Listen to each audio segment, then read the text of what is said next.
Hello, everyone, and welcome to my weekly Meltdowns coverage of Yellowjackets Season 2.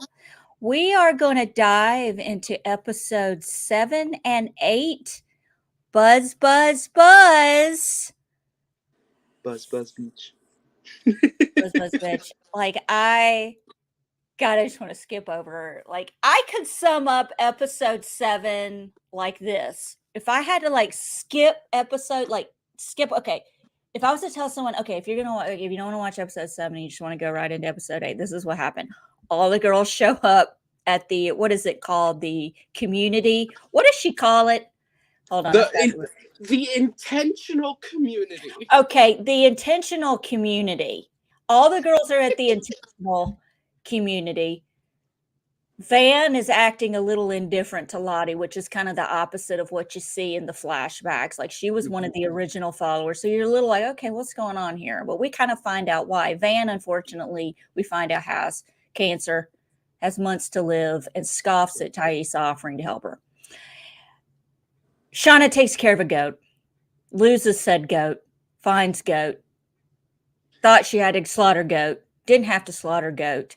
Cries to Lottie about not having to slaughter the goat, which is a good thing, but the goat is a metaphor for Callie because she's afraid. She's held Callie too tight to the vest because of the baby that died in the wilderness, and she doesn't want anything to happen to the baby. She's like, I'm just not. I don't know what kind of mother I am.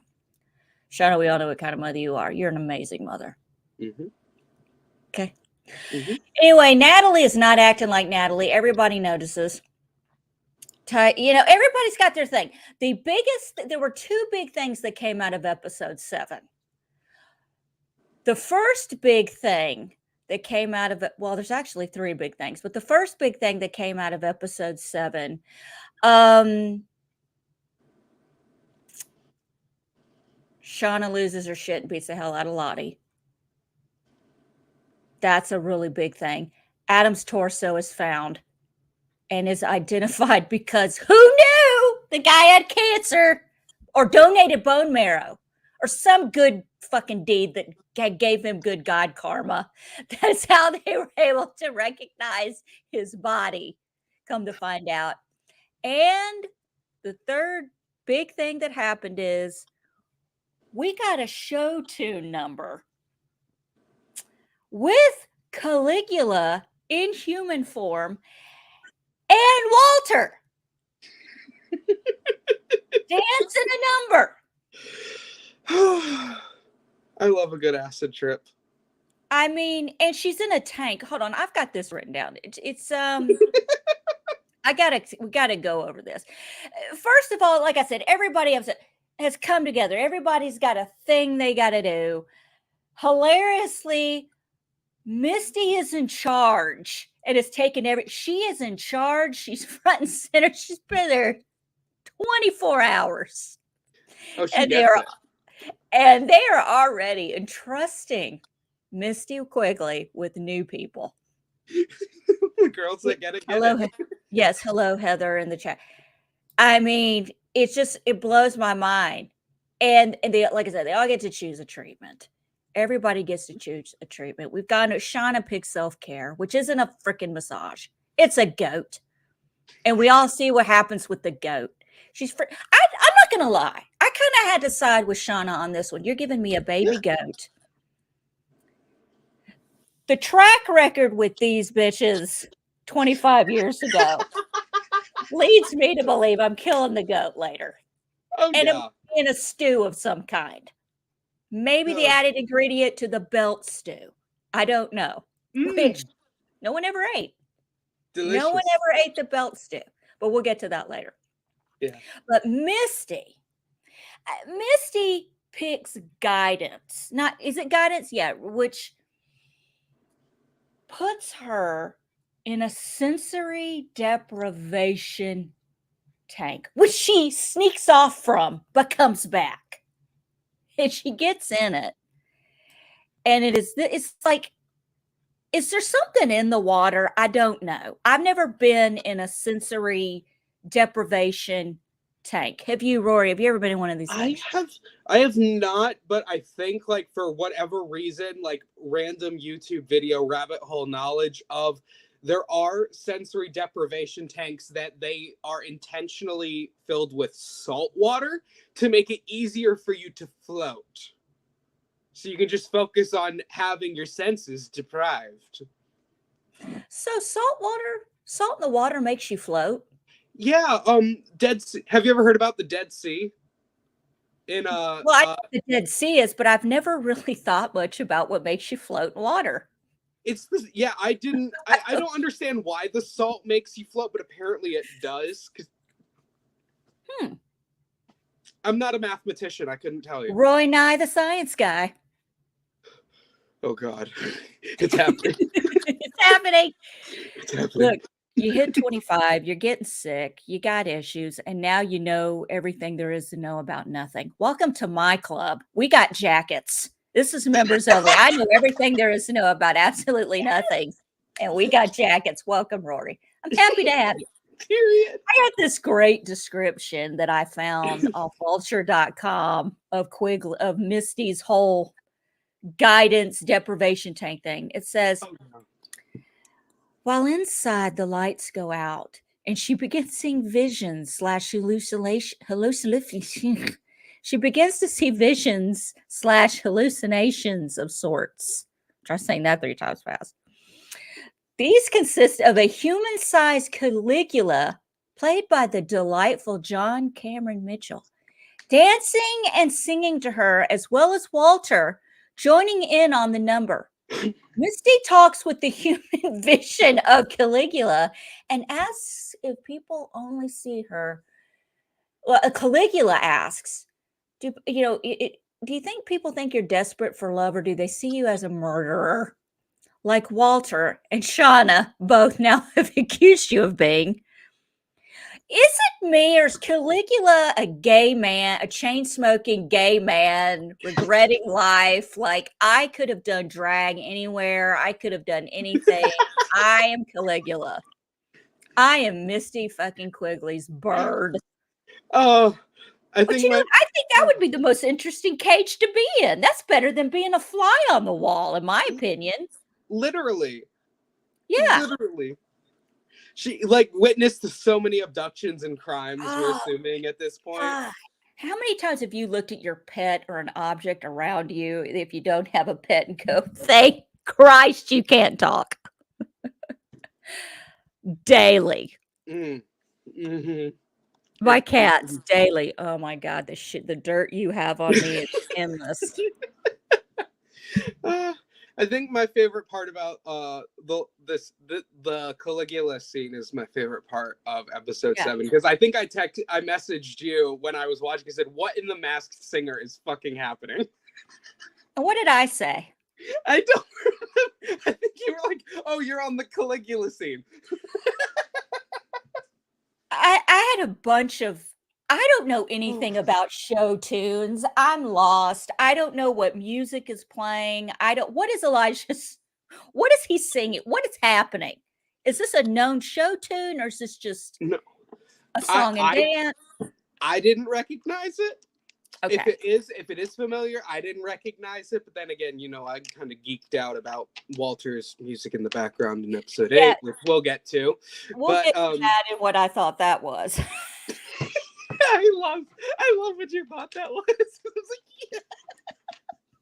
Like I said, I don't know show tunes, and apparently I don't know Disney either. So I'm on Disney quite often with my grandson now that I'm really getting. Oh, can I tell a quick ADD story now that it's kicking in? I had my grandson Absolutely. Saturday night for the first time in a few weeks because I've been under the weather. Mhm. My husband and I thought it would be oh my God, the updated Pinocchio's on Netflix. First of all, Pinocchio is already a dark story.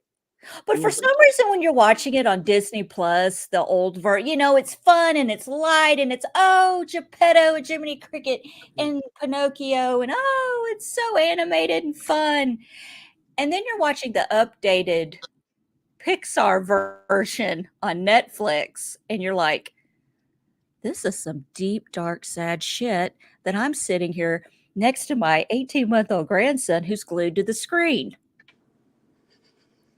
And I'm like, I don't know if we should be. And Chris is like, it's like Disney. I go, are you what? This is nothing like Disney.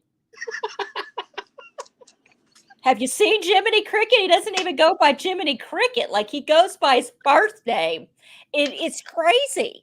It was crazy to me. Anyway, we watched it. We all three were committed. We watched the whole thing. Wow. I don't remember certain things unfolding in the Disney version on Disney Plus. People were exploding in the Netflix. Exploding. That's all I'm going to say.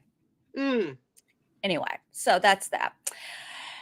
Anyway, so it's during this quiet time in the deprivation tank that Misty finally realizes that she has feelings for Walter, something we've all known. That she's fought for, and they obviously, they have feelings for each other. And this is one of my favorite scenes is when she calls him and leaves like the longest voicemail. I just want to say, I don't leave voicemails like this, but I am a long-winded voicemailer still. But that's because I grew up in the time of answering. I don't know if you know this, Rory, but back in the day when you would leave a message on an answering machine and it cut you off, I would call right back and finish what I was saying. And my little friend's parents loved it. They were like, you can tell little Allison when she calls here that we don't need her to like give a long-winded 6 message. Like it's deet, here we are again. Deet. Oh, like I was saying, like, deet, I hate your machine. It keeps cutting me off. Deet. Anyway. But she leaves this message on there, and it's like, and then she does the, no, you hang up, no, you hang up, no, you hang up. And it's so cute. It's just cute. But I love like Caligula will always be the chain smoking guy. It just Misty, talk to me, baby. Misty.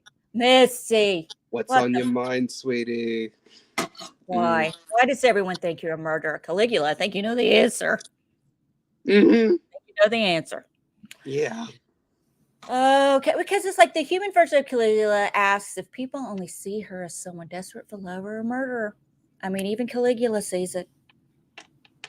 Even Caligula sees it. Yeah. But we still love her. Meanwhile, Thaisa's treatment of renewal has her painting a building with a paintbrush. I don't care. Do you want to know why I don't care about Thaisa right now? I don't care. Because where is Stevie? Where's Steve? Where's Steve? Where's Sammy? And somebody give me an update on her wife who looked like on life support in the hospital. And what about your job, Thaisa? What are you doing? You're taking your wedding ring off like nothing matters and kissing Van.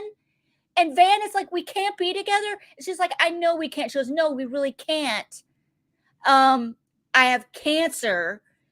And of course, she goes, well, I know someone at Johns Hopkins. I don't care. Can we just say, Van is done. Van has checked out. This is 25 years of shit. While you were streaming is in the can. Her video store's done. I think Van is kind of like, this is what went through my mind. Because everything unfolds. Heather Lynn in the chat. That's my grandson's other grandma. That's Yaya. Stopping by to say hi, Gamma. Hey, Yaya. How are you doing, girl? We got to talk about this little boy. Attitude. This 18-month-old thinks he's 2 and runs things. And he kind of does. But anyway, yeah. So I think Van's just done. She's like, I got the C and I'm ready to check out. I don't want any help. I'm done. Look where I am right now with you bitches again, rancing around a fire, getting drunk, talking about the good old days. Are these good old days? I don't know. Love you too, Heather, in the chat. So Meanwhile, okay, in episode 7, Lottie's checking in on everybody like she does after she's given them their things. But that's not the best part of Lottie. Lottie is in her therapist's office talking to what she thinks is her therapist, and it's not her therapist. It's a hallucination of her therapist, and she's talking to herself in the Antler Queen outfit.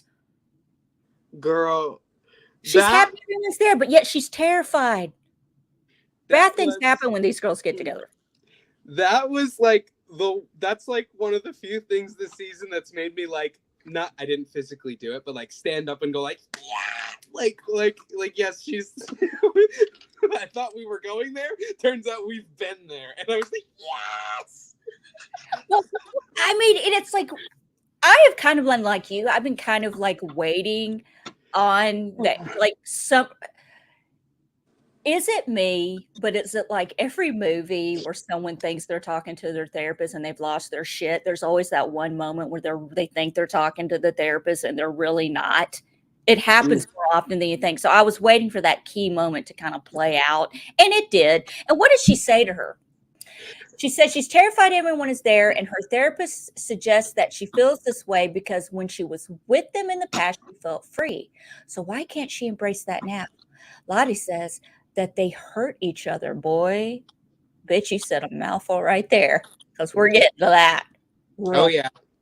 People died, and this triggers her therapist to turn into the titular Antler Queen and saying, does a hunt that has no violence feed anyone? Mic drop. And of course, like, here's the moment where I go, like, I'm not gonna lie, I wish I had vocalized this before this episode came out, because I was like, I'm sorry, but to me, something feels off about this therapist. And I regret not saying it, because then I could have, like, I've been thinking it, but then I could have the total moment now and be like, I was right, there is no therapist. But or rather, Lottie is the therapist. But that was just like, has she even been talking to a therapist at all?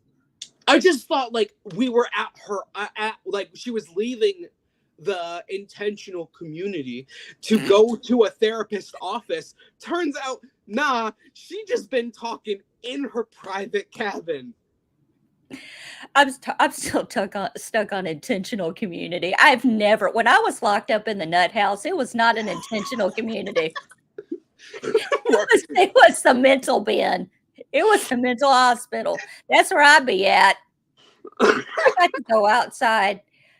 I saw huge turtles having sex when I was in the hospital 12 years ago. Yes, Rory, this happened to me. Wow. We had like this kind of, time when we're sitting outside and there's a lake and there was a log and there were two turtles. And I'm sitting next to one of these girls. We were just kind of talking, and I'm like, what is that? This turtle's on top of the turtle. What's going on? I've never seen turtles like that before. She goes, girl, them turtles be fucking.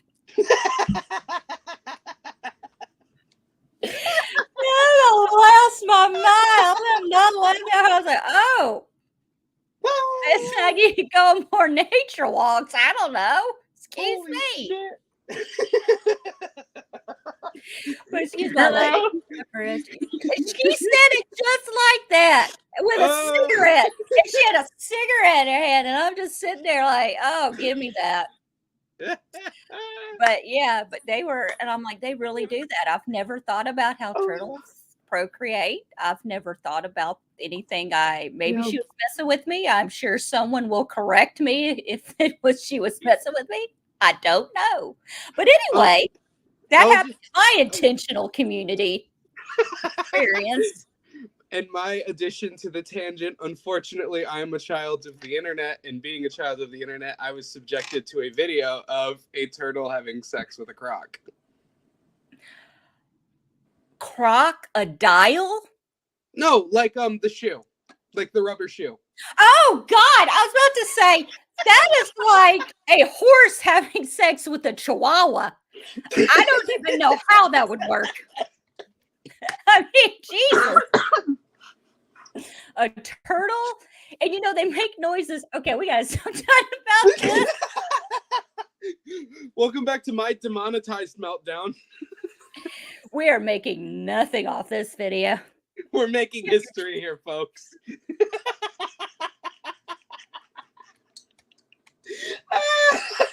Oh my God.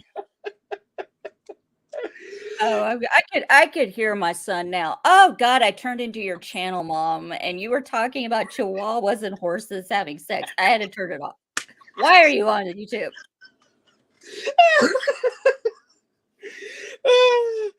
Oh, yeah. Hello, Heather. I'm glad I could make somebody laugh today. We're a mess. We're a mess. This was a filler episode. We probably could have just talked about wilderness sex, and you know. So the bees. Yeah.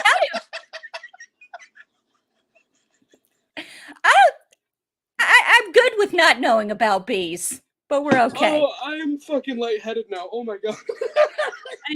I need some water. Hold on. Oh my God. Oh my God. Only other fun thing for me, I think, to just backtrack a little bit to point out about this episode. I'm sorry, I'm trying to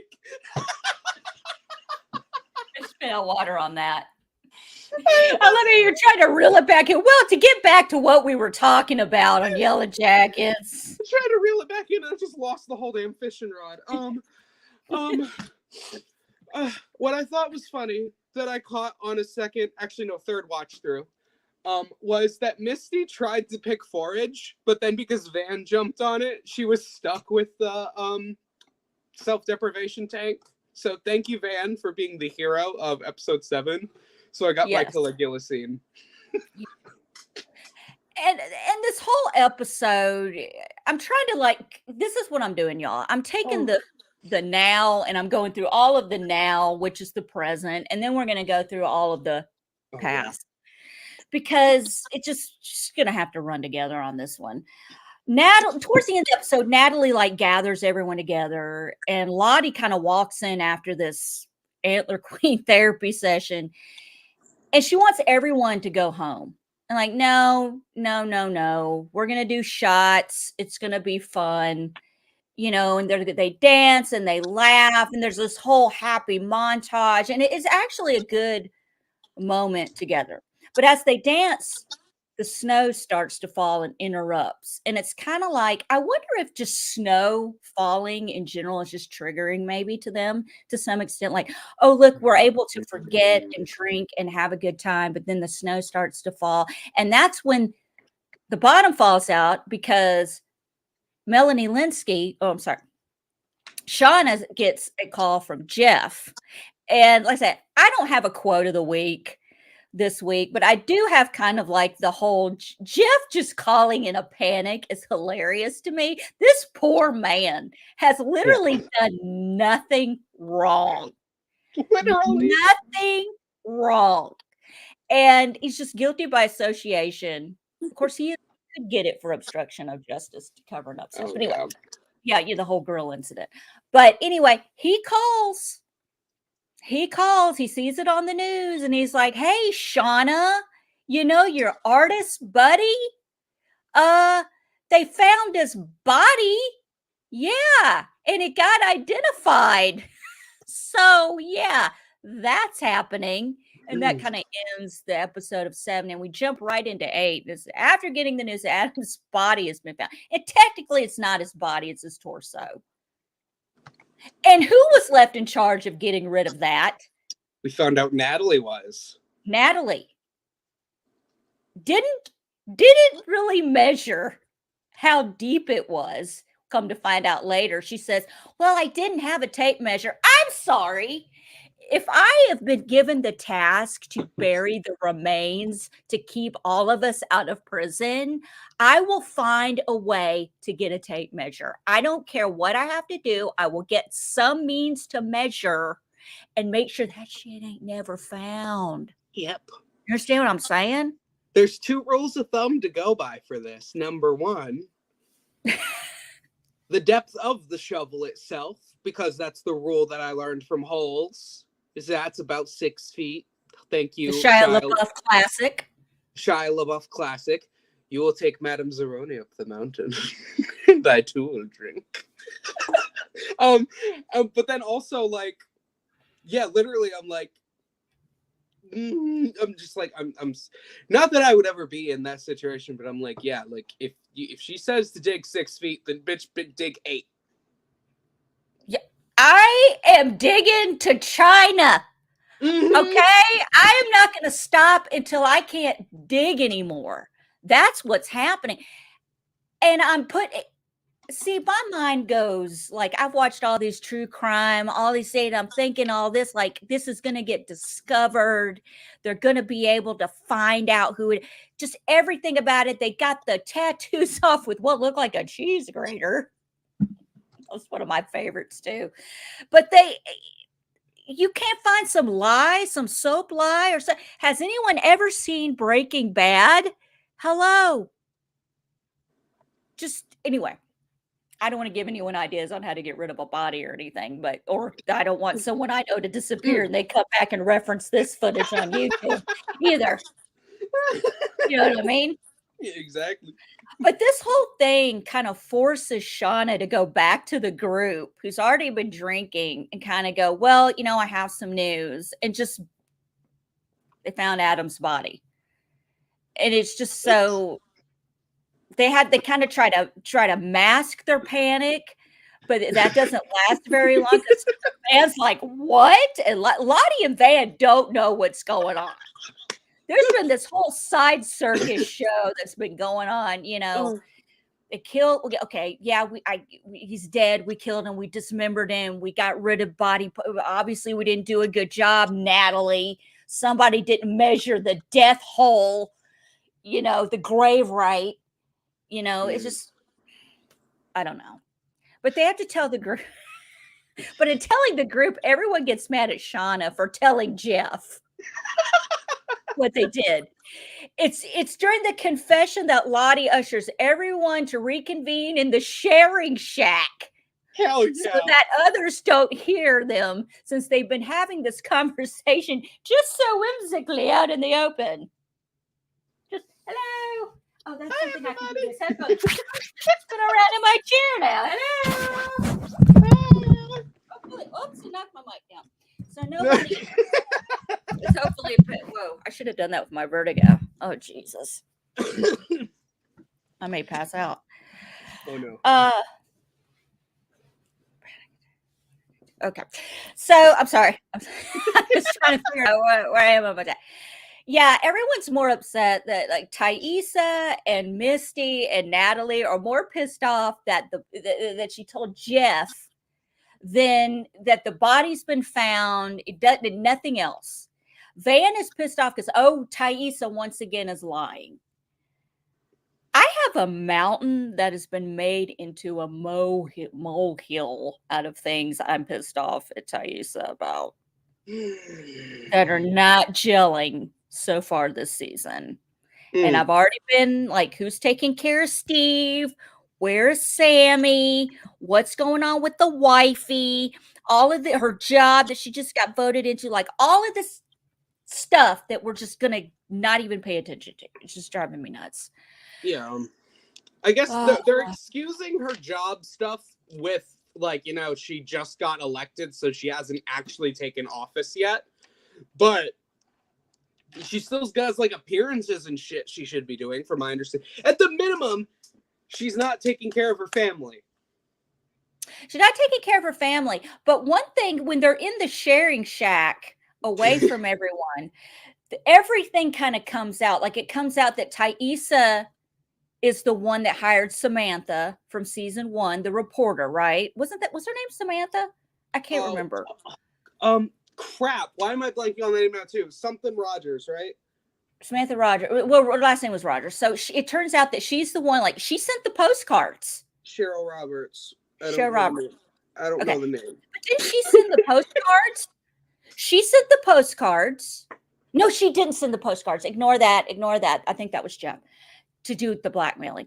But she did. She hired the reporter because it was the 25th anniversary and she was just testing the waters. Plus, she was running for office and she wanted to see what everyone was doing. And it's just nobody gives a shit. they're like, okay, this kind of started a whole, like, you got the blackmailing and the lies and the reporting, all of this stuff is kind of bringing everything to a head. So yeah, we've got all that. Jeff knows what's going on. Callie knows what's going on. Misty Ever the Popster pipes in and says that Ty should have just asked her for Van's address instead of outsourcing as she had her address. Like, she even goes as far as like, that is like what you're worried about in this conversation. Like, you went and hunted down Van. I could have given you the address, Ty. Does Ty do anything the easy way? No, Jessica. It was Jessica. I see in my notes. It helps when I read my notes. Jessica. Pay Jessica to dig into the Jessica phone. Roberts. Jessica Roberts. I wanted to call Jessica Jones.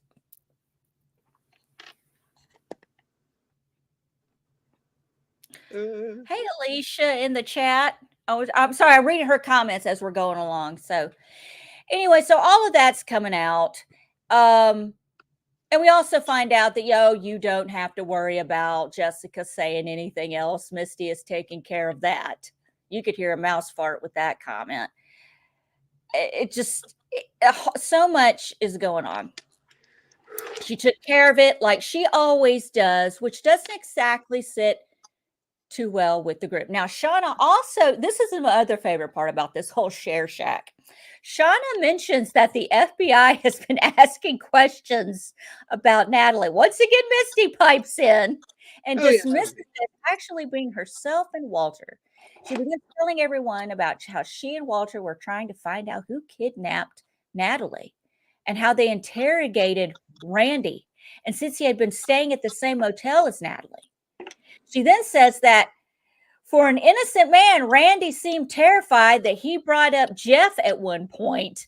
Which Shauna brushes off, saying that they're simply best friends.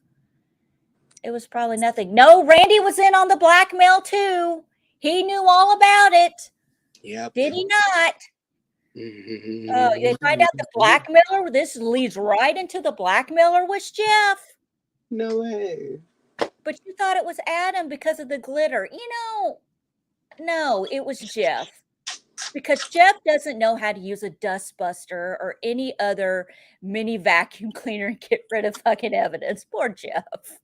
Oh, poor Jeff. Oh, God. So let's see here. So it was Jeff that was a blackmailer. Everything is out in the open now. So therapy's not going to. Lottie surprisingly says that this time talking and therapies won't fix anything. So Lottie's already lost a grip. She's hallucinating. A lot of stuff is going on. She tells the group that something has guided them here and that even though she's tried to will it away and fight it, it's too powerful and that they should give it what it wants. One of them. So she then sets down a tray of drinks and explains that one of them contains, a phenobarbital. Thank you. Phenobarbital solution, which is used to euthanize animals who are suffering quickly and painlessly. Shauna says that their lives aren't that bad. Well, you haven't gone to prison yet, Shauna. You might be wishing for this when you get there. And they don't need to do this, So to prove her wrong, Lottie goes around the circle and starts rhyming off everyone's, giving everyone's flaws, what they've done wrong. Everything from Thaisa killing her dog and almost killing her wife, which still no one's talking about anymore. Misty actually killing someone, Jessica. Shauna running the risk of losing her family. Natalie nearly killing herself. And Van has lost her lust for life. Well, that's just... I think Van is just checked out before she even got on the plane 25 years ago. Yeah. Sadly, you can just kind of sense that about her. Van then says to Lottie should take one. This is my favorite. Van's like, you know what, Lottie? Why don't you take one for the team this time? Why don't you be the sacrifice this go around? And Lottie reminds her that that's not how it works and that the wilderness has to choose. Okay, how do you know that the wilderness and the dog killing euthanization drug doesn't want Lottie? That's the thing. What I thought was funny about that whole dynamic of like, I poisoned one of them. If you think that I know which one it is, then you know what?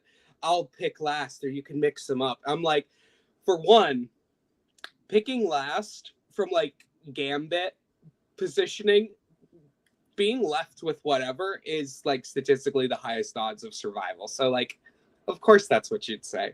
Like, you know what I mean? But then otherwise she then gets accused of like, well, you knew which one was the poison, so like you're not gonna die. But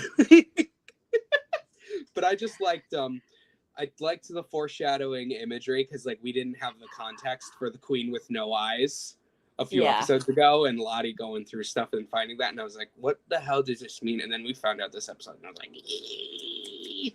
So like I think like if they do actually glug glug, I think it's gonna be Lottie, but I could be very wrong. They ain't glug glugging, Rory. They gonna glug glug. They ain't gonna glug glug. Somebody's gonna glug glug, but I don't think they're gonna glug glug. Okay, I don't think anybody's taking any shot. Nobody's drinking anything. It gets interrupted. Something's gonna happen because hello, next week newsflash season finale, or maybe that could be the season. I am done making predictions. Okay, because every mother effing thing that I even try to pull out of my ass to predict for season 2 of Yellowjackets does not, that my turds ain't floating. Okay, none of it has made any sense. Nothing, absolutely not. I'm not even gonna try.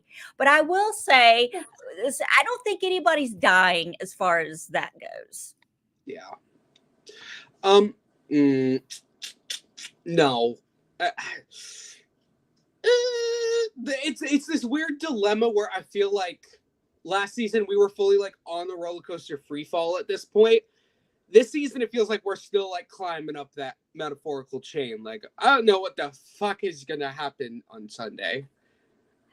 I have no idea either. I have no idea.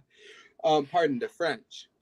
But well, let's get back to another interesting group. We've covered everything with the ladies and they're all all the stuff's happening, whatever.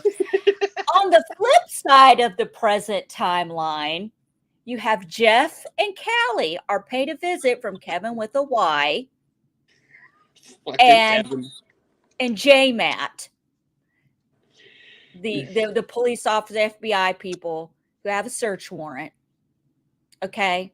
And what gets me is how J Matt goes straight for Callie's bedroom, which my butthole puckers up because all I could think is, please tell me she got rid of Adam's driver's license picture. I forgot about that. Do we even know? Yeah. Like, do we even know? Yeah.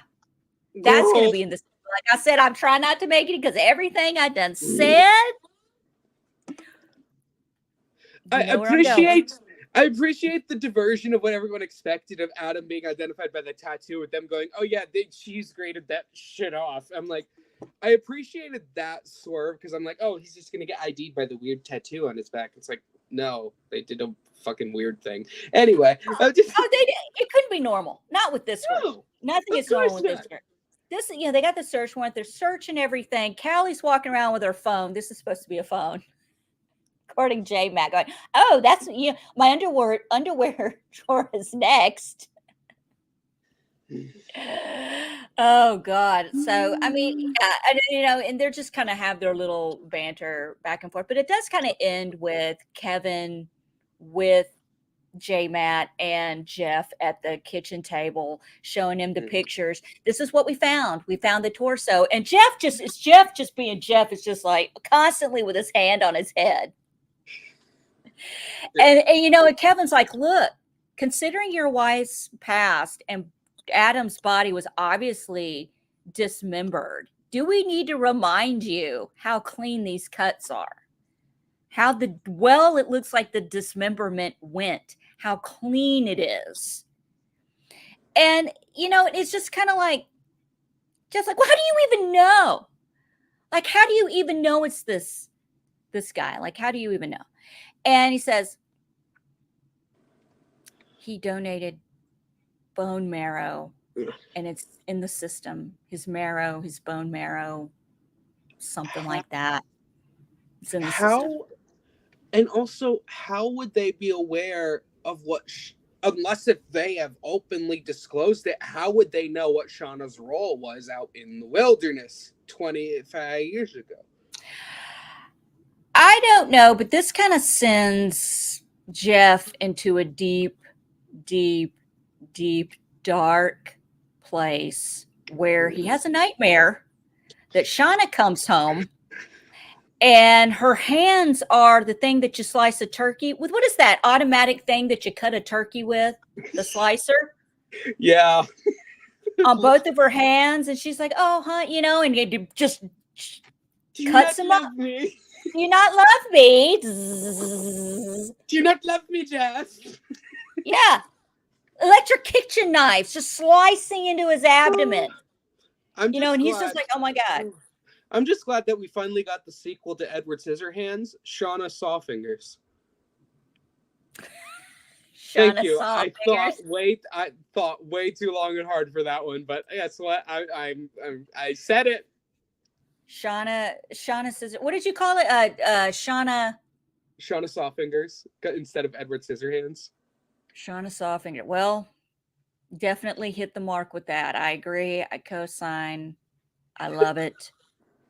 She cuts his throat. Blood goes everywhere. Mm. And he awakens startled, but he finds Callie sitting on the couch drinking a beer because she can't sleep, obviously. She asks him if she's like her mother, to which he says, of course, she's strong and doesn't take flack from anyone. But Callie says that's not what she means. Jeff says that, okay, she's lost a lot. She lost a whole lot out in the wilderness, more than just Jackie. And once again, Allison said a couple weeks ago, I'll bite it. I'll eat it. There's no way Jeff knows about wilderness, baby. Guess what? Hold on. I got to bring it up.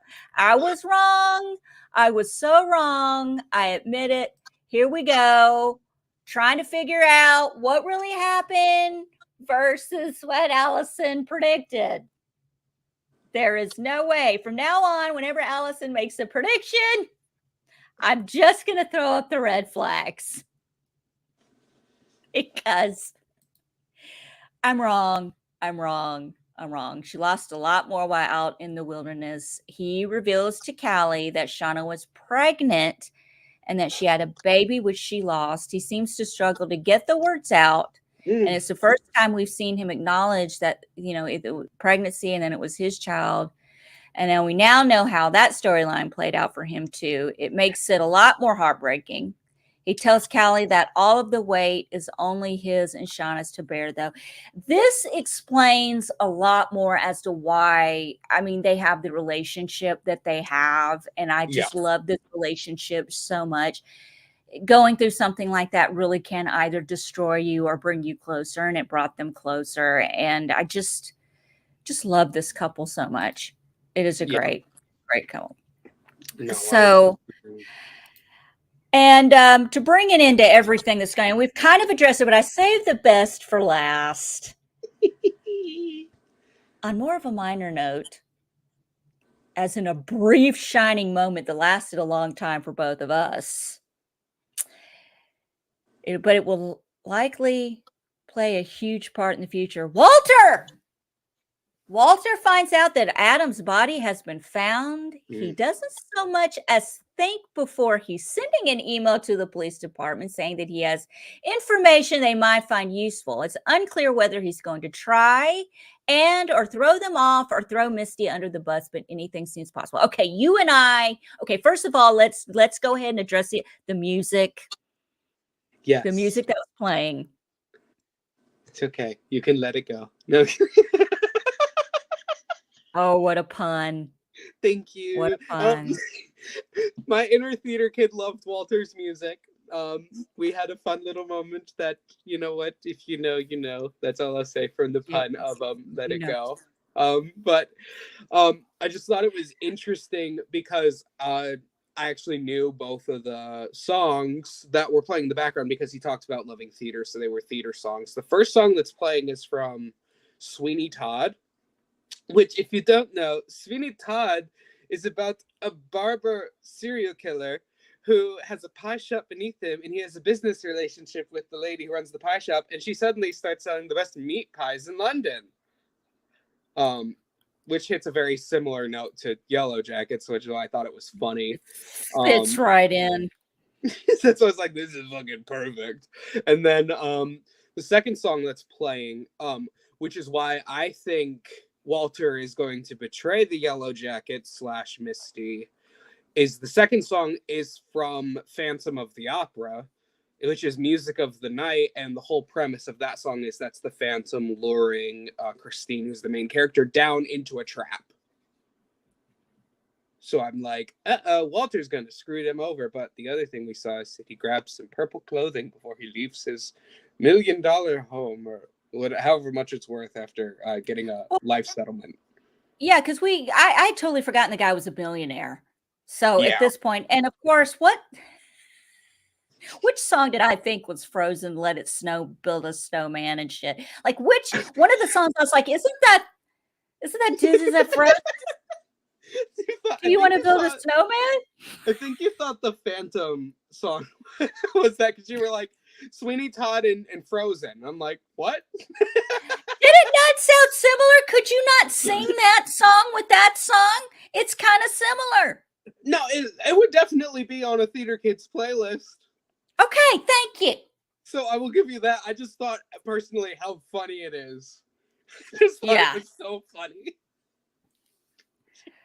I really just was like, it's not build a snowman. I just wish I'd never said that. I wish I'd kept it to myself.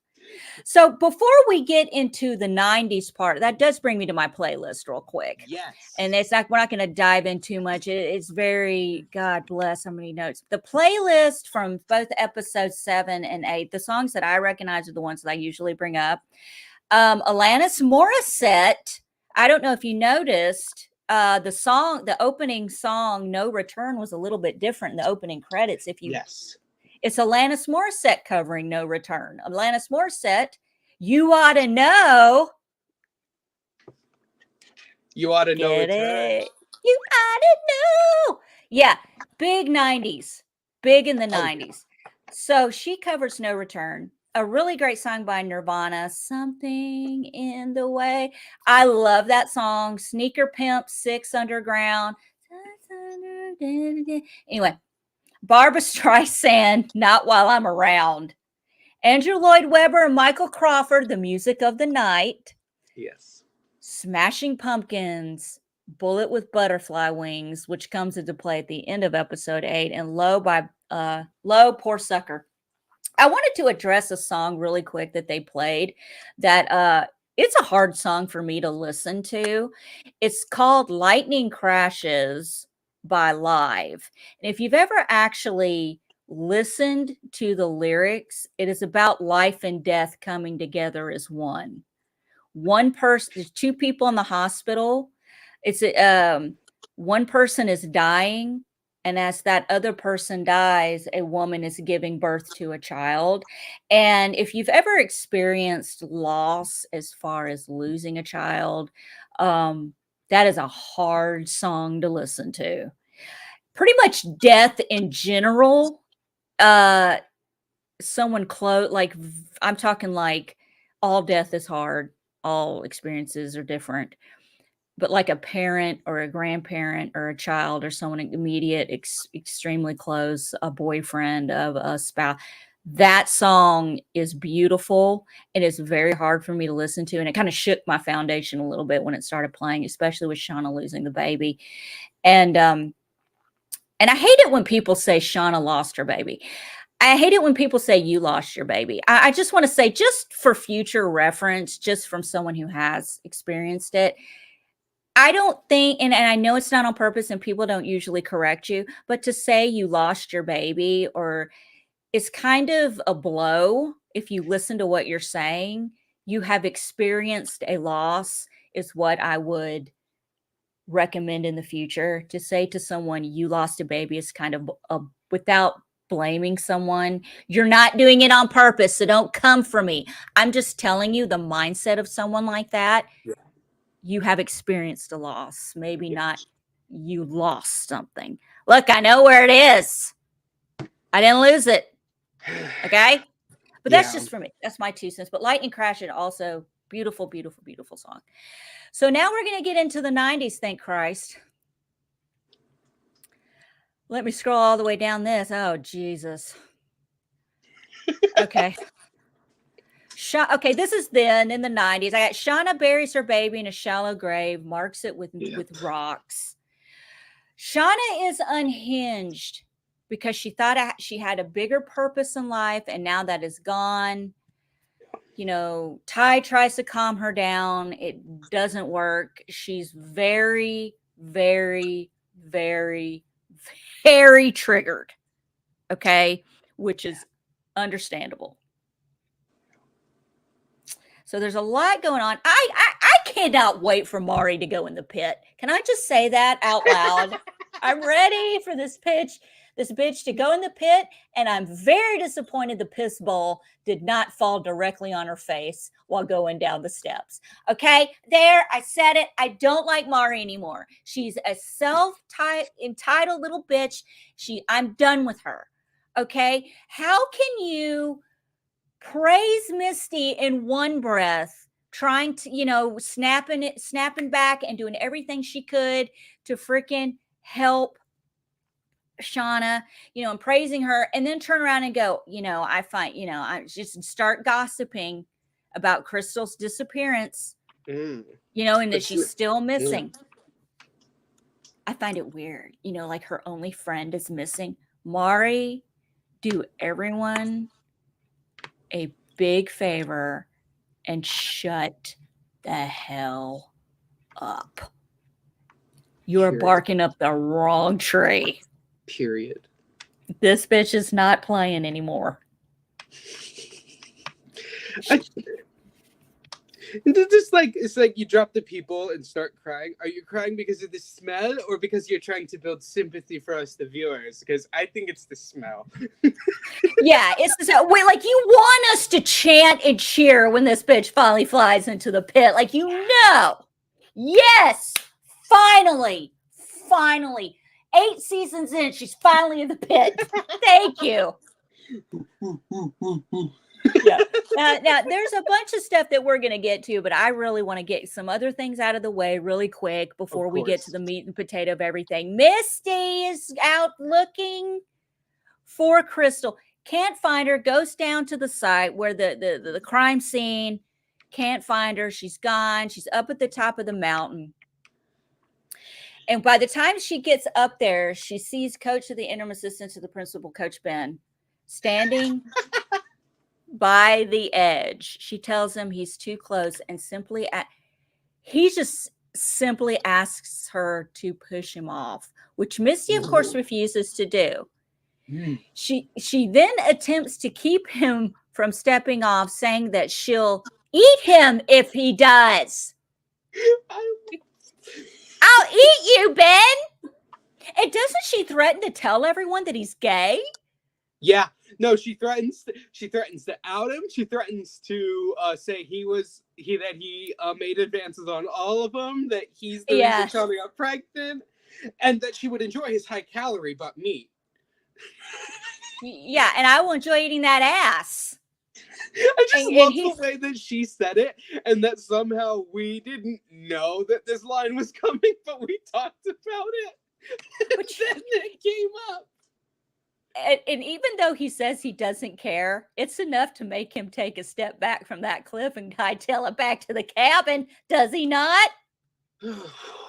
I feel like it was more of her, like, I can't have another death on my hands, which should have been a red flag for him. Well, I mean, not necessarily. He's like, oh, like, if she's actually taking the blame for the baby, then like, because he doesn't know about Crystal, but, like, if he did actually jump, that would have been her third death she would have been indirectly responsible for. Yeah. Oh, Poor plus Misty. everyone who's died out there because she destroyed the black box, so we don't have to touch on that either. I wonder if that's going to ever come out again. Mm. See, okay, so like Coach Ben ventures out in this episode. He fixes his crutches and he ventures out. He gets into Javi's luggage and he's putting these drawings together and he finds the tree. I guess this is answering the question of where Javi's been. Yes. He's been in the tree eating small animals. Yep. So I mean that kind of just answers that. Yeah, that's it. That's it. I liked my theory better that he was living under the cabin. Oh, that was so much more fun to like, because then it would explain like who pooped in the pee bucket and all this other stuff. It would have been if he had been the phantom pooper and all of that, I would have loved it that much more. But then again, it would have been predictable. But you know what? At least one of my freaking theories would have been right. And it just came to my attention that my notes are out of order. So I apologize as I'm scrambling over here trying to put it together. okay. Because we've already talked about. Okay.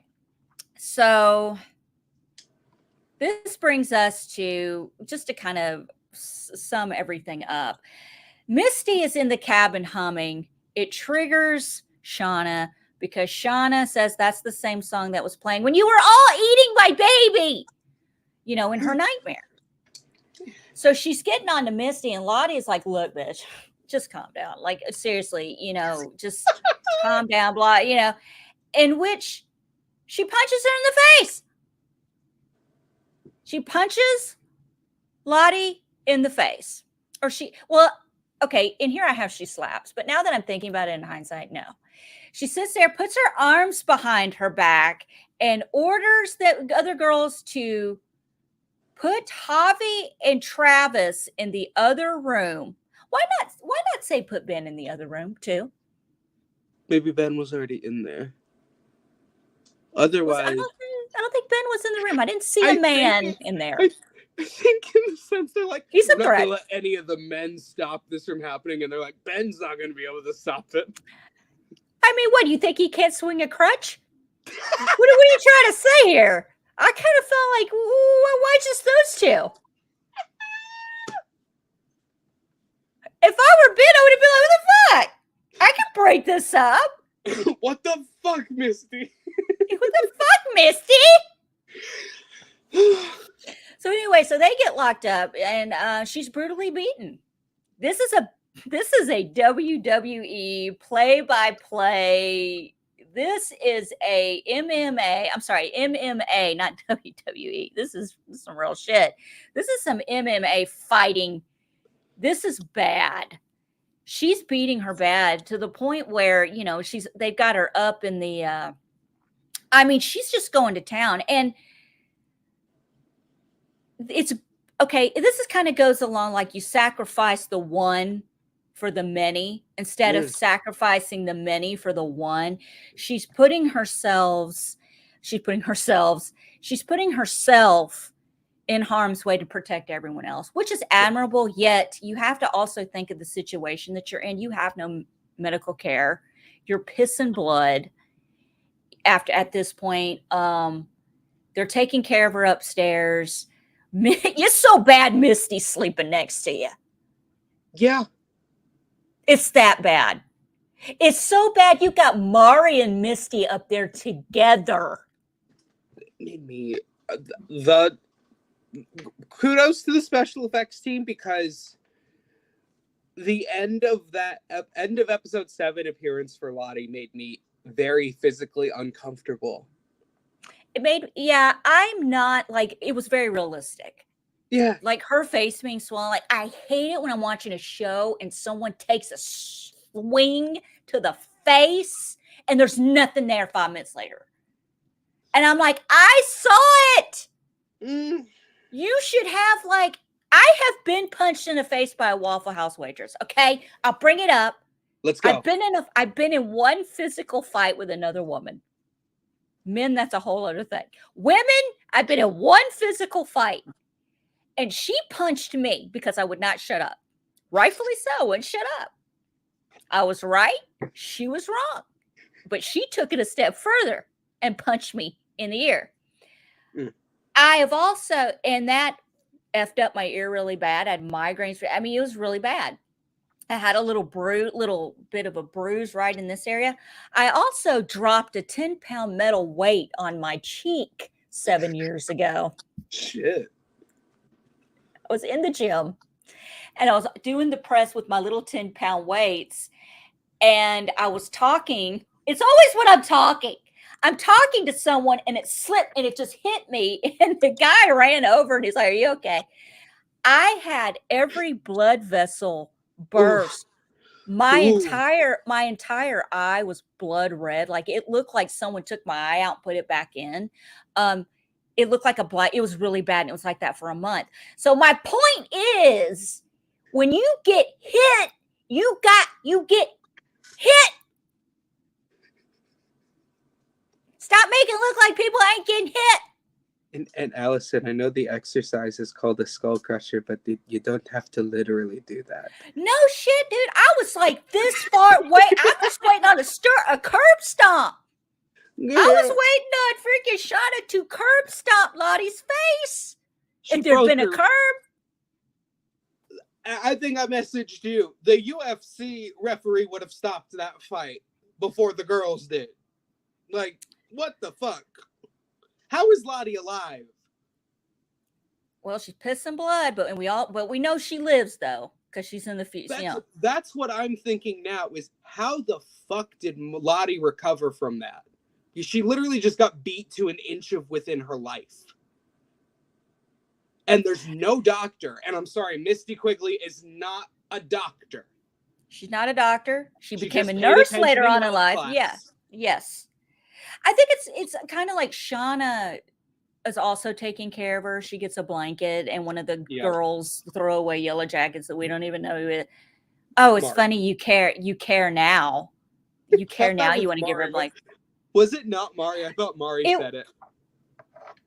If it wasn't Mari. Jen. Her name is Jen. I wrote it down. Jen. Because I look Gen. That's Jen, right? Yeah. Jen. General Electric. Yeah, General Electric. That's right. Yeah, she makes a snot comment about how it's rather funny considering she didn't have concern for her before. And Van interjects and says that Lottie took the brunt of Shauna's anger to protect the rest of them. And on the sidelines, Natalie and to the assistant coach Ben are chatting. And Nat said that it might not be the worst thing if Lottie dies, to which Coach agrees. Nat mentions that everyone has changed because of Lottie. Like she has some sort of weird control over them. And she also says that she saw Javi kneeling at one of the symbol trees, and Coach perks up to that. And that's when he goes through Javi's stuff, finds all the stuff, and he goes on his pilgrimage and finds that.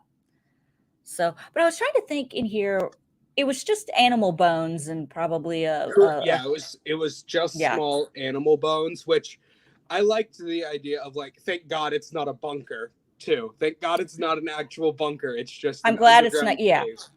And probably eating rats, realistically.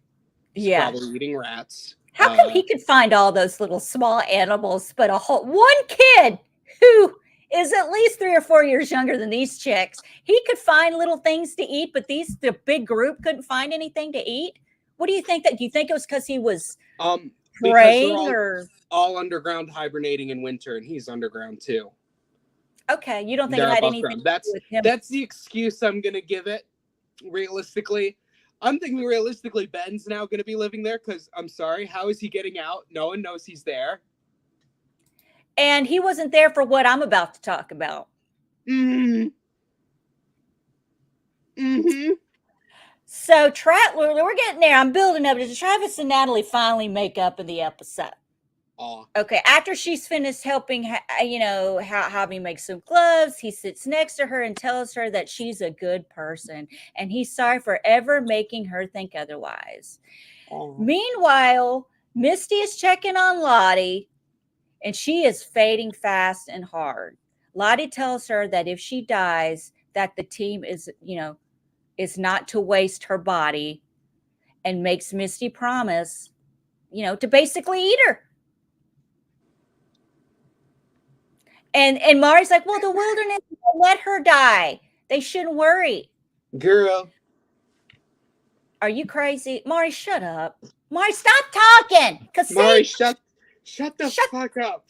Yeah, but Travis raises a point. It may not want her to die, but she's starving and there's no way she's going to live. And Ty says that they need to find a way to stay alive, but it can't be by eating Lottie. With an animal skull in the center of a team-wide circle and a candle lit among it, Van shuffles a deck of cards, showing off a queen of hearts as the chosen one. One by one, the deck is brought back to the circle, and each person picks a card. Misty pulls an 8 of diamonds. Van moves on to Aquila. Van, Shauna, and the rest until one by one, everybody picks a card that is anything but the Queen of Hearts. After pulling safe cards, Hobby and Travis embrace in relief. But Natalie is up next, and she shakily reaches the deck, and as fate would have it, she pulls the Queen of Hearts. This entire time, we didn't know what they were drawing for, but when Natalie steps into the middle of the circle, it was suddenly clear that they were drawing cards to pick a sacrifice. Shauna tells Nat to turn around before placing Jackie's heart necklace on her.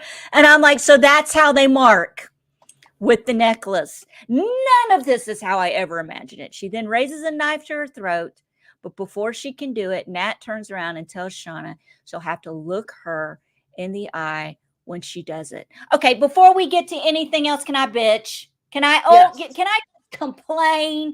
You're gonna freaking cut Natalie's throat. You're gonna bleed her out in the living room? Yes. They said it'll go with the decor. I know we've got blood splatter from the MMA cage match that just went down between Lottie and Shauna. We're pissing blood upstairs. Oh, but are you kidding me? Oh my God. Obviously not that far down the road. We're slitting it and we're hanging people like animals from trees. We know that's how it's done. But you're going to do it right there in the living room? It's convenient. What about the makeshift meat shack you had Jackie in? That's where you kept the snacky shack.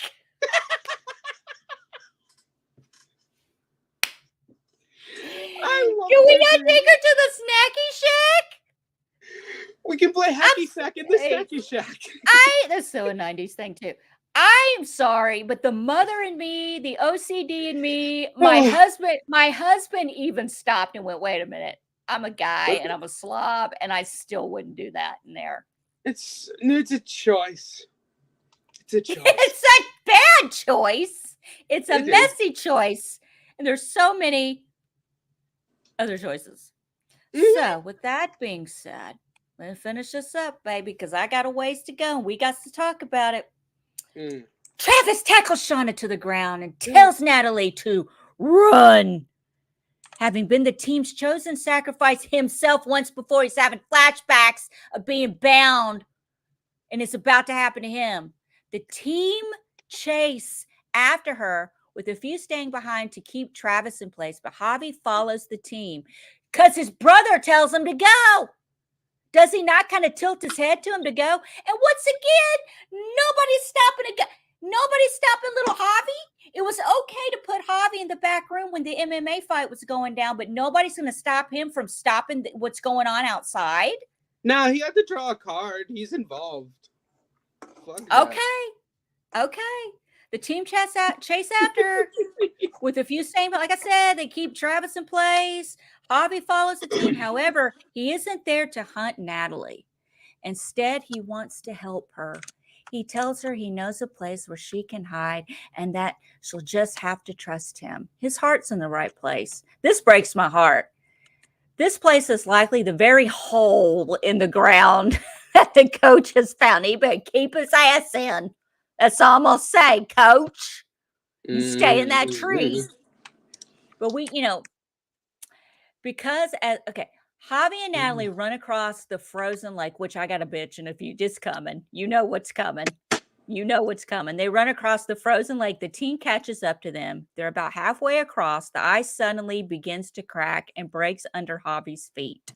Nat immediately launches herself to help him back up, calling for the rest of the team to help. Misty comes to them, but just when it seems like they may be there to help, she pulls Natalie away as Javi struggles helplessly. She tells Natalie that if she saves Javi, they'll kill her. They'll just kill her. So instead, the team just watches Javi drown as he calls for Natalie to help him. It's brutal, it's sad, and just shows how far into desperation the team has fallen. After pulling Javi out of the water and concluding that he is in fact dead, Van simply says, "The wilderness is chosen." That's it. No, the lake chose. The lake chose. They said, I'm going to take the moose, but I'm going to let you have Javi. Yeah, I'm full on the moose. I don't need Javi. I don't need dessert. Go ahead. How is the ice breaking? Okay, first of all, if that ice is breaking, you don't ever stop. I'm telling you right now, don't ever stop like that. You keep freaking going. First of all, and they don't know. I'm just saying, for me personally, don't stop. You keep running. And how that's two people. And you got 10 of them behind you? And That's that ice ain't breaking? That ice ain't breaking with all them bitches on it? You trying to tell me Javi and Natalie outweigh them? No, there's two of the scrawniest people in the group. Yellowjacket, Cannibal Club Anonymous. Right. Ain't breaking for them, but it's going to break for Javi. I'm so angry. I'm so mad. They only brought Javi back to eat him. That's what pisses me off too. Reason. Yeah. That's what pisses me off too. Is literally, I'm like, we got Javi back. He finally starts talking, and then they fucking kill him. It's like, well, we don't need him anymore because Ben's gonna fill that role now. Ben's found where Javi was.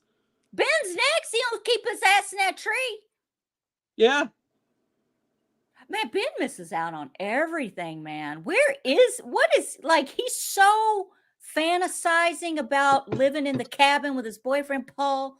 He's really hallucinating. Paul! Paul! I mean, it's just sad. It's really sad. And I just after I went on my tangent, because my husband and I was just bitching. I'm like, what would you do in that situation? He goes, you don't ever stop. You just keep going. And I'm like, wouldn't the pressure? He goes, Allison, don't analyze it. You just keep going. You either do one of two things, go forward or go backwards. Because you got to think about how that ice is going to split. But in the moment, you're not thinking about that. You're just going, oh shit. I got a question. Who's coming up with the lie to tell Travis? Natalie, we're going to let you have it because it's your fault. Yeah, you could have just been a willing sacrifice. You had to run like an idiot. This is your fault. This is your fault. Take the necklace off. Even though Misty pulled you away for trying to save him, that technically could become Misty's problem now. Because Misty let Javi die. She could say anything, but seeing how savage the girls went, like I told you in our chat, 0 to 100 miles per hour. Real quick. We took off flying, and they were even making the sounds while they were chasing. Is this going to be a game from now on? Like once you're it's not enough that you're the sacrificial lamb, that we got to make a game out of it? Or is it there's going to be another time that someone runs and they're after that, okay, we got to set this up where people can't get away anymore. I think I know where this is going. I think it's becoming ritualistic in a sense of it's phases being added to it. Like it starts with since Jackie was the first, she had on the necklace. And so that's where that started. And then Travis getting Natalie to run That's now the second phase in the ritual of like, ooh, the sacrifice is going to run and try and get away. And that way, if something happens to somebody else, then the wilderness actually chosen this hunter, not the sacrifice. But if the sacrifice dies, then that the wilderness did choose them. For realsies. Jesus Christ. I still can't get over my husband going, ooh, girl, she got that necklace on. It's even the necklace on Natalie. He just goes, ooh, girl, they gonna put that necklace on her. Ah! He did. I'm like, it's all coming together now. Yes, I love it. Love when a plan comes together. I do appreciate the swerve from the Edison. Cat tongue. Anyway, I do love the swerve from the sake of the episode, though, of like, we kind of then immediately figure out, like, okay, this is what the queen means. And then we see Natalie, who we know survives, draws the queen. So it's like, okay, Natalie's not actually going to die here, but like, significance, it's already shown up for what it means. Which is why I'm I'm actually doubling back on my theory that Lottie is going to pass away in the finale. Because, you know, her visions, she was drawing the queen, but then again, it's like, the queen just means you've been chosen, unless if you make it someone else, is what I'm gathering now. I mean, have we yet to really see Lottie as the Antler Queen? I mean,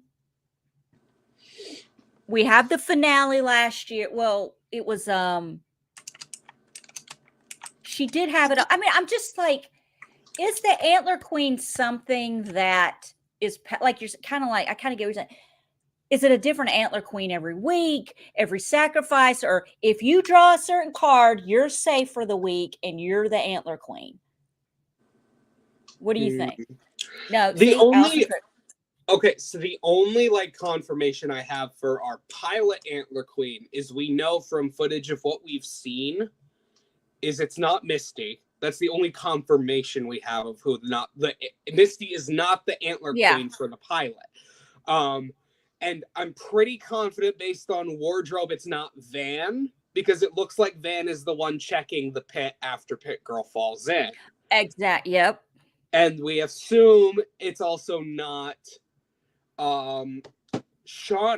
I'm doing great with the names. I'm doing so wonderful with the names right now. You're killing it. It's not Shauna, because clearly Shauna has taken up the role of being the one to prepare the meal. So in that sense, it's not the Antler Queen doing it. So pretty much the only rule outs we have at this point for who our pilot Antler Queen is. But you could be, I think, like, yeah, it could very much be a thing of like, oh, it's your turn to be the queen now. Or what if it's a thing of like, oh my God, Epiphany. It's the queen that she drew, but she was chosen and then didn't die. So yes, it is Natalie. Natalie is the Antler Queen because she literally had the queen.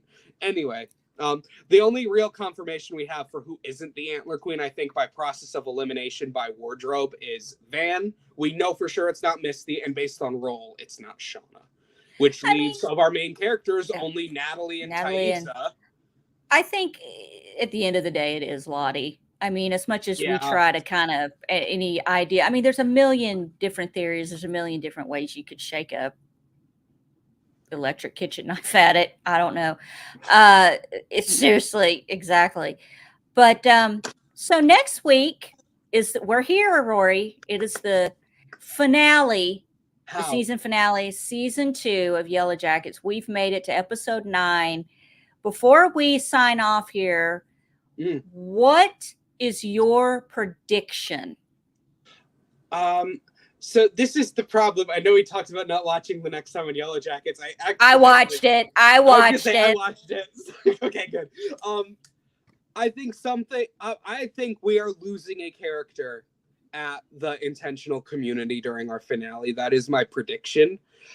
Okay. I hate to say it because of the disconnect of trying to draw connections to the disconnect of the actress.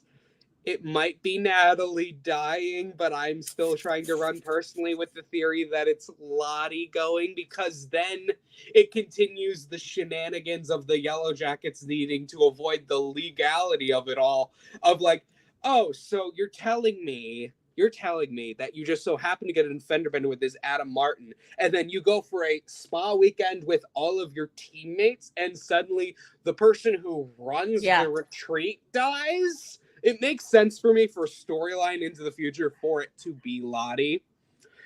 And that's why I think it's going. But the personal hype that the actors are supposed to build leads me to fear that it could be Natalie going here. It's like there's so many different venues that we could have taken. Like if I had been Natalie and I drew the queen card, my first reaction, like I told you in the chat, was, are we just not going to try the belt stew? I mean, are we just not like, hello, before we in the middle of the living room and make a big old blood mess? That's stew, Jackie's leather belt, are we just not? It's made. I can smell it. Ooh, it smells so good. Let's eat that, instead of me. I just feel like there's so many different, and like, to me, if someone were to die, I'm just going to throw this out there. They have not given Lauren Ambrose, the actress playing Van, I don't think they've given her the floor enough. Maybe that's something that'll come in season 3, but I really think that they brought up her having cancer, that she will be the one that dies. I also had a theory in my mind that she's like, fuck it, I'm dying of cancer. I'll say I killed Adam. Why not? Because it's a bad idea whenever these group of girls get together, someone dies. I mean, there's so many things. Like, would that be something Van would do? I don't think. It just, so many things that could happen. I know that Juliette Lewis, when they were promoting season 1 of Yellowjackets, was not exactly pleased with everything. So it's like she could have been like, I'll hang around for season 2, but I'm done after this. It could be Natalie. I also would have raised my hand at one point when she's saying you can drink the euthanization. Hello, was Travis not the sacrificial lamb? Hello. Oh, yeah. Could he not have been it? Why does it? We've already sacrificed one of us. Yeah, and the wilderness already chose. We're good. And this just happened. If we're following the timeline, to us, it's been a couple of years. This just happened. Literally. Hello. Thank you. Anybody home? We don't need to do this right now. The wilderness chose Travis. We're good. Again, I just cracked the code. Like we could kill somebody. Look, I got a list of bodies. Can Adam not be a sacrificial lamb? Yeah. It led me to believe. Where's Lisa? She's dying to be in this group. Oh, literally, she's going to be the one. Anyway, no, that's my answer. The character that we're going to lose during the finale is the 14th Gilly. Is the who? The 14th Gilly, her pet fish. That's going to be who we lose during the finale. Oh, we're going to lose the fish. There's going to be a death. It could be anything, anyone. It could be the fish. We're going to lose Steve. We're going to lose Sammy. We're going to lose the 14th Gilly because pets and children do not exist in this universe. Now, remember, whatever happens in the finale, you got to watch the whole thing, because it was at the very end of the last episode of season 1 that we heard that Lottie Andrews, who's Lottie Andrews? Yes. We realized she was alive. So I'm thinking these are the only ones that survived. I'm just going to call it. I think that the finale, in episode 1 of season 2, we got to see the girls being, after the rescue, getting on the plane, going back to civilization. I think we're going to get a glimpse into that world again. I really feel like we're going to get a glimpse into during the finale. I think hopefully we get a little bit more of that. Who knows? I have no idea. Like I said, I'm done making predictions. I'm serious. But that's all I've got.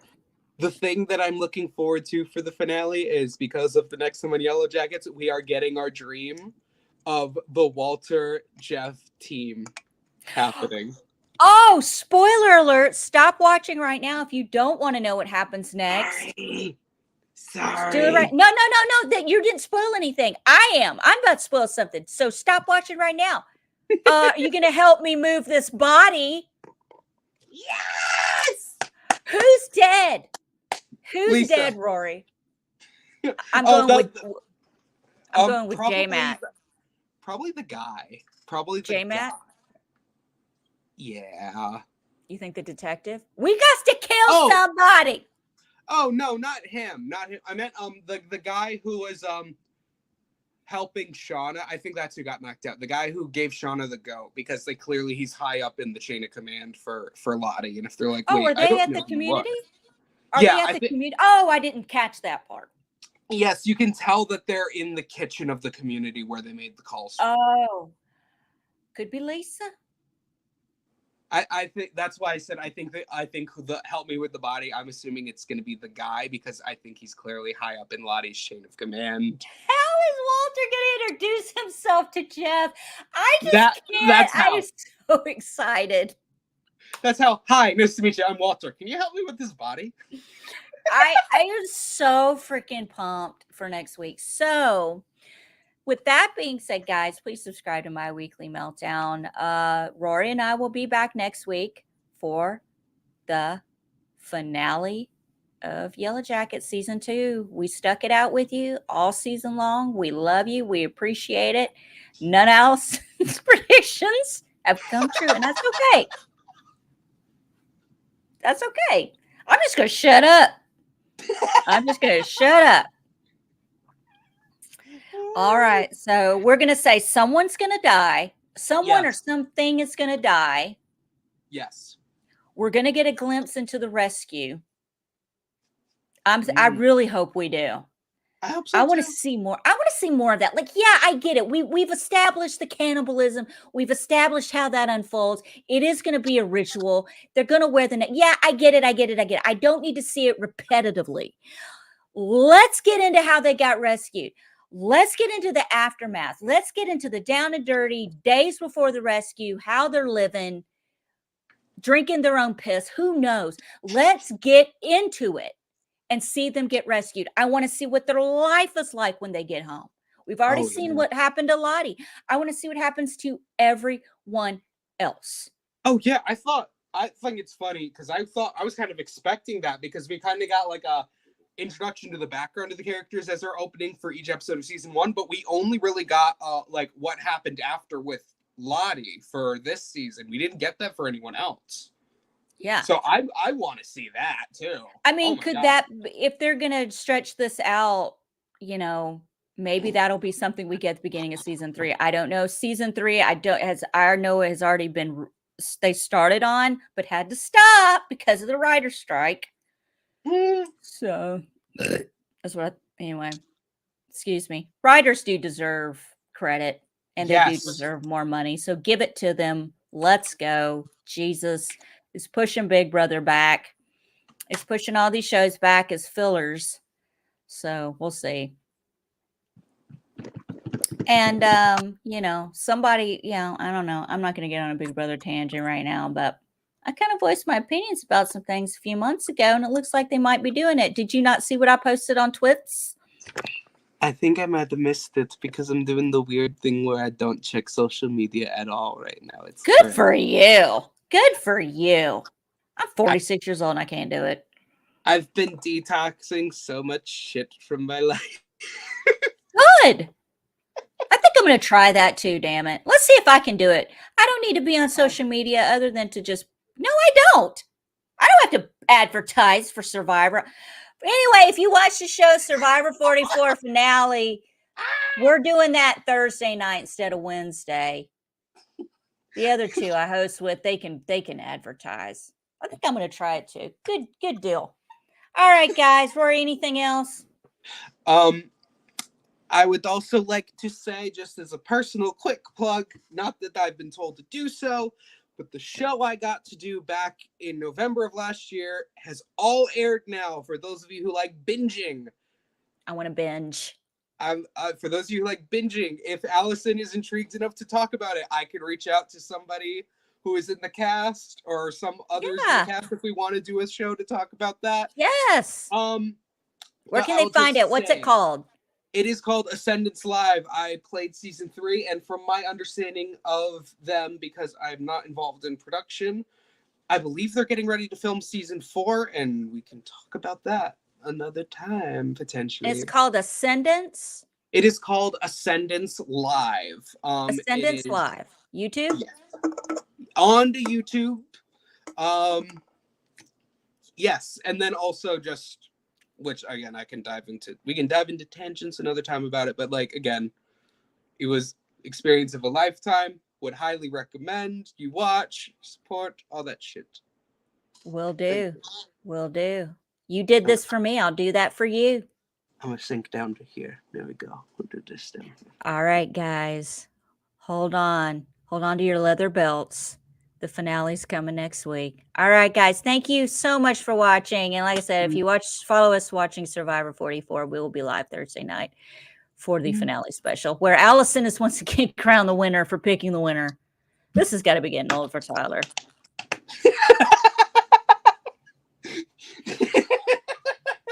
Can I say all the edgic, all the research, all the crap he does, and I just picked the winner.